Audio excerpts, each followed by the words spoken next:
Hey, welcome guys. Today I have, as you can see, the Star Trek Next Generation Klingon Vor'Cha class battle cruiser in 1400 scale from AMT. Now this is a little special because about over 3 years ago, my very first video was a build of the Vor'Cha. I still have it right here. Let me bring this out. As you can see, let me toss the battery back in here. So as you can see, it was based off the Next Generation, at least the color was. I was trying to go for the initial appearance that it made on Next Generation. I've always liked this design. I thought it kind of held true to the Klingon aesthetic, but more modern than the the D7. But anyway, my very first video was this. It's not a good video. I just rewatched it, and it's kind of funny. It's just me kind of talking about the build and very casual. So over 3 years ago. Since that time, I've actually come back and did some work on it, cleaned it up. I changed the base. It did have a big jewelry box that was huge and a little bit much. It still has kind of a big base on it. It's this wood box. But overall, looking back for 3.5 years ago or so, when this is kind of my first build getting back into modeling. And it still looks pretty good. Still lights up. But I think I can make a lot of improvements to it and do some different things with it. So this was, again, if you want to check it out, one of my original first video was of this model. So with this one, I believe this paint scheme on this box is from the Deep Space Nine. And if I'm correct, they actually took this exact model, painted a bunch of them for the big fleet battles, and it went with a different kind of more olive color green with the red highlights on it. I've already opened it up and started making some work on it. It does come molded in color, I guess. I've detached most of the bigger parts from the sprues and cleaned it up a little bit. Not too bad. It's pretty much exactly like this. I think this one has a updated display base that just has the metal rod, which I think, yeah. And one thing I just noticed is that this metal rod is actually hollow, which is great because now I can run wiring. I don't need to buy another rod. I know Polar Lights tend to give you solid rods and you have to replace them, so that's nice. Just noticed that. I went ahead and started drilling out some of the windows, and I think I got carried away with some of the holes and just started drilling them all over the place on the other one. I'm going to try to do this. Not quite as many, because I think this, in this case, less is more, and to try to stick to where it actually had some raised detail windows and drilled those out. I'm also have been sanding these vents right here, I guess radiators, and I'm going to try to light these, and I'll have bleed through. I'm trying to get this section right here very thin so I can put some LEDs in here, illuminate that, and just have kind of a glowing color. We'll light block all around that except for that one area. Got all our clear fastener parts. So, very excited about this. Hopefully I can improve on this other one. And of course it will look different with the different paint scheme. But again, as I look at this one, and I know I've come a long way since I built this one, I'm still pretty happy with how that looks. It's still a pretty nice display. So anyway, I'm just going to get started with this kit. Alright, just working, getting some of the parts put together here. I got the sidewalls connected to the lower section here, and working on some of the seams and gaps that were created on this back section here. So I have some sanding to do. As again, I've been drilled out some of the holes for the windows. On the front section, I've connected the side walls, and just trying to put some thought into how the wiring and lighting's going to go. I have this, I believe this is like the command bridge. I've cut this section out. This goes right here, so cut out our hole for the wires running here. Have to figure out some kind of lighting to light this up, and I've drilled out the holes for the windows on this. Again, I'm trying not to do too many holes in this case, where I think less is more. And as long as they're well lit. And the first one I did, I drilled out a bunch of holes, but I didn't light it well, so it wasn't very bright. So I'm trying to correct that. So that's kind of where I'm at with all this. Again, this prepping parts for wiring, this section goes right here, and we'll connect the forward section to the main body. So I had to kind of cut those out to allow wiring to go in there. So that's kind of where I'm at with all that, just prepping all these parts. You can see in here I've cut out the impulse engines, and I had to kind of make room there. There's quite a bit of section drilled out. I guess the torpedo launcher or aft torpedo launcher.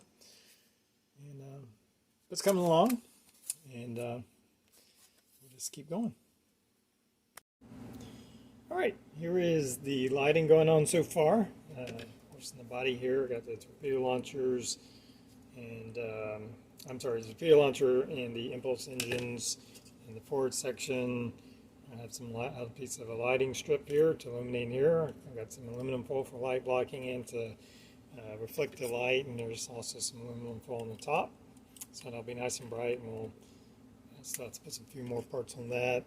There's a lighting segment kind of like this inside this. So nice and bright to light up all those windows. On the warp nacelle, I have 2 LEDs in here. Got some aluminum foil to help do some light blocking and bounce the light around and make that nice and bright. So that's how that'll run through there. And that will just connect. I still have to do the other nacelle. So that's kind of where we're at. Just getting all this lighting done in segments, and then we'll start working on getting this all put together. All right, well, on these back vents here, I decided to open them up. I originally sanded them down quite a bit, and I was just going to try to let the light bleed through there, but it just wasn't coming through well enough, and so I decided to open them up.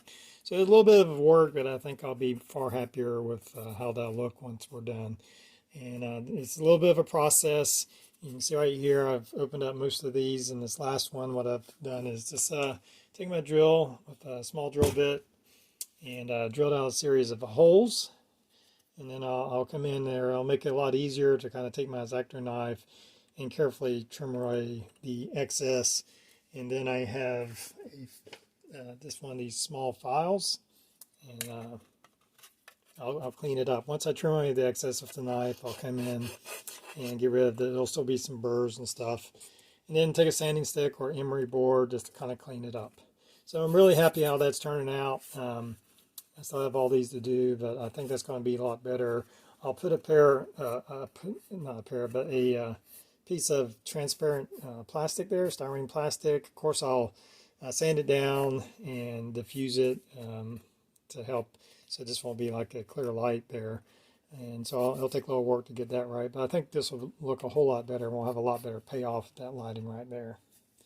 So that's a lot more cutting and sanding to do.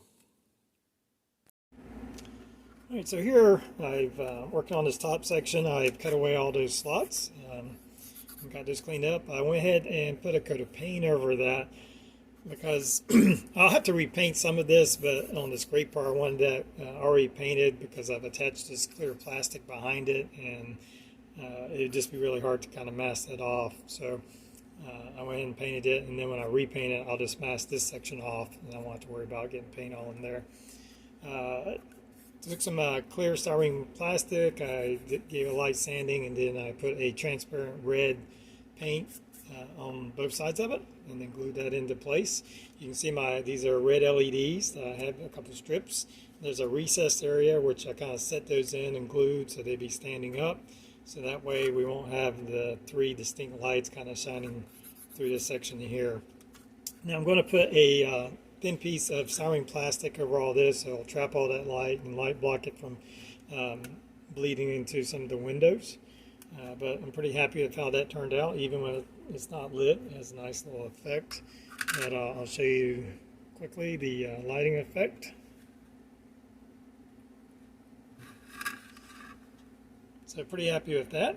I didn't want it overpowering. I just wanted a nice warm glow in there.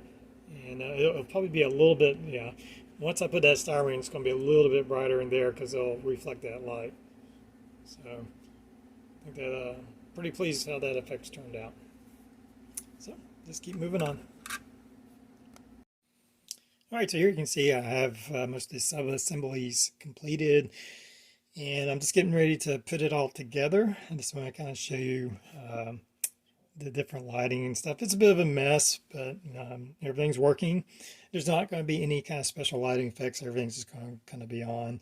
I have some strip lighting up here to help light this section here. In the lower section, there's windows that's going to run through there. We have our vent lighting here that's been all sealed in and painted over for light blocking. They have all the wires ready for that. There's lighting up here in the command bridge. You can see that kind of running out through here. And then on the lower section, I've connected the forward part, which has lighting in it. And you can see the wiring there. There's some strip lighting to help illuminate the top section of this to make sure those windows are bright. There's another section back here to illuminate the windows that are coming through here. I have my warp nacelles put together and have the clear parts masked off. And there was quite a bit of seam work that was involved in all of that.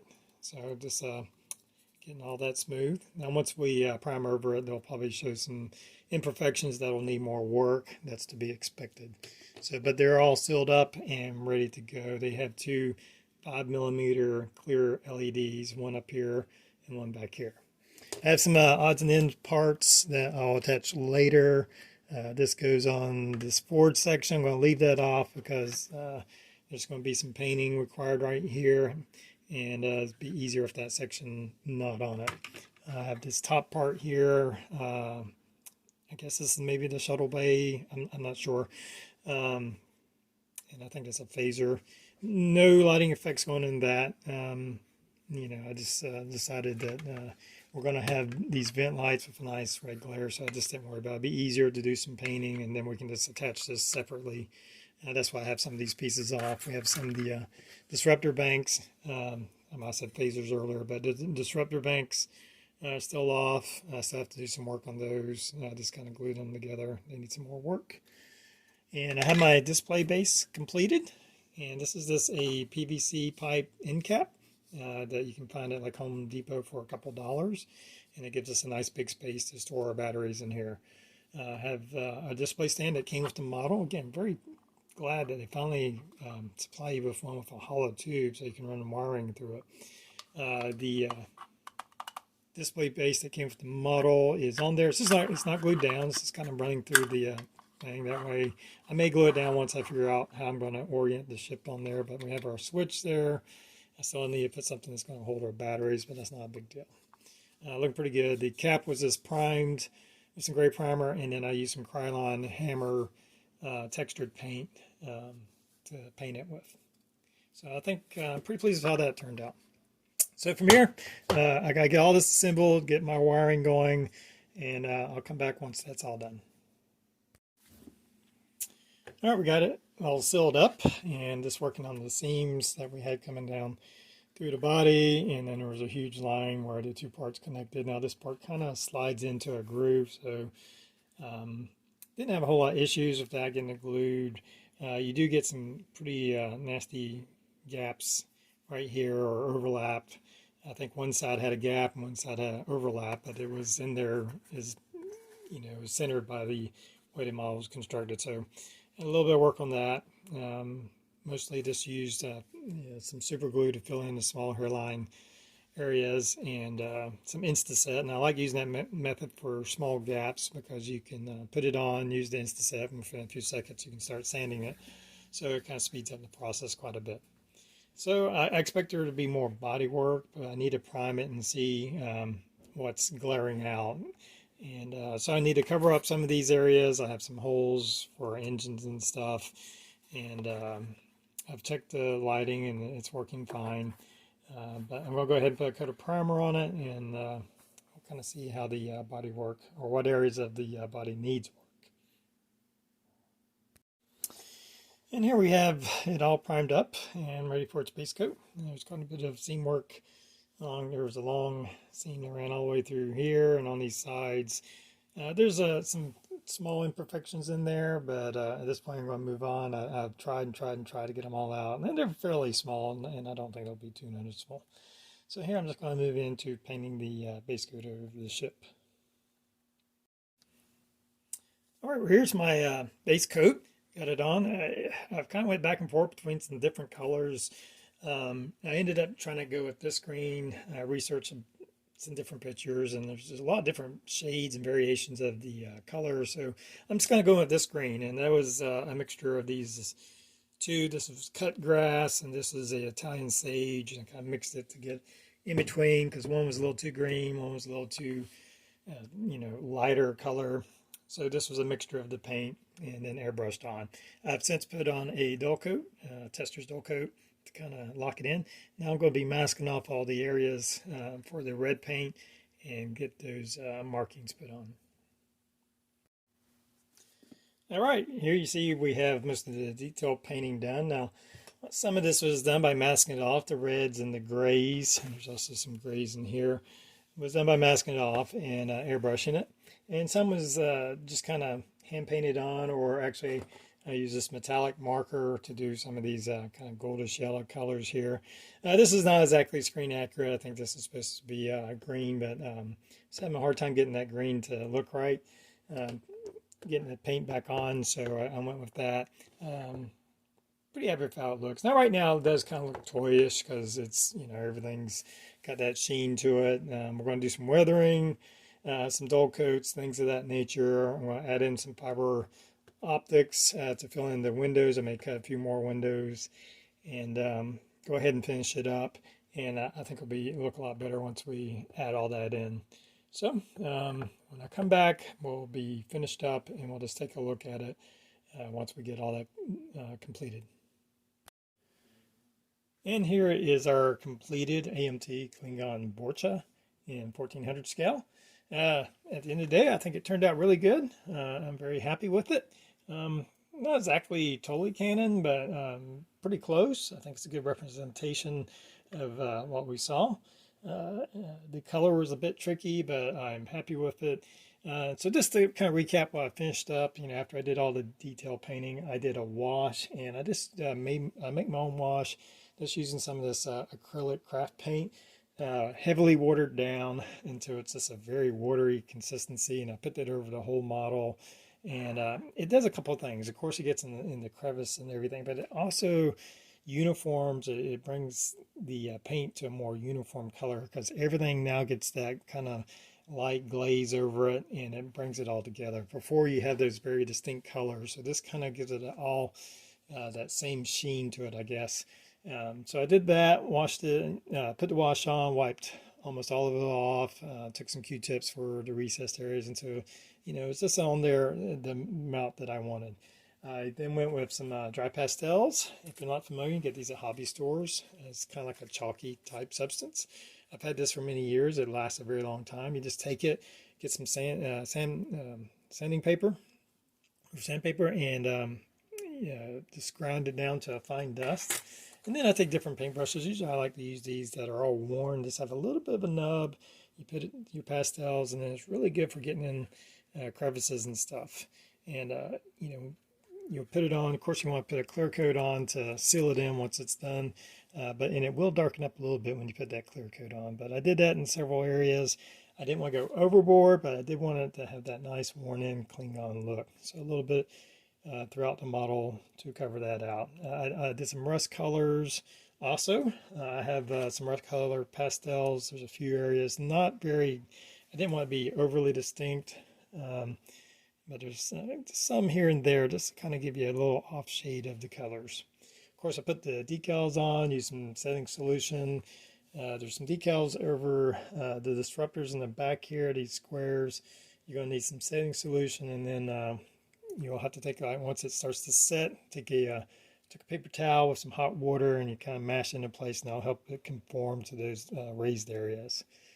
On the windows, I added in little strips of fiber optic. I believe it was 0.50 that I was using. that just helps bring the light. You can just take some window maker and fill it in there, and you'll have some windows, but the fiber optics will really help illuminate it. I'll cut the lights off here, so just see if we can get a, there we go. Just get a better look at it. I have a lot of light shining down at the moment with all those other lights on. So the fiber optics really help bring the windows out. And my older one, that was the problem, is I didn't really set it up right. So we have some nice lighting effects going on. Of course, we have the warp nacelles. On the back, we have the engines and the torpedo launcher. And I think that turned out pretty well. And see if I can get you a better look at that.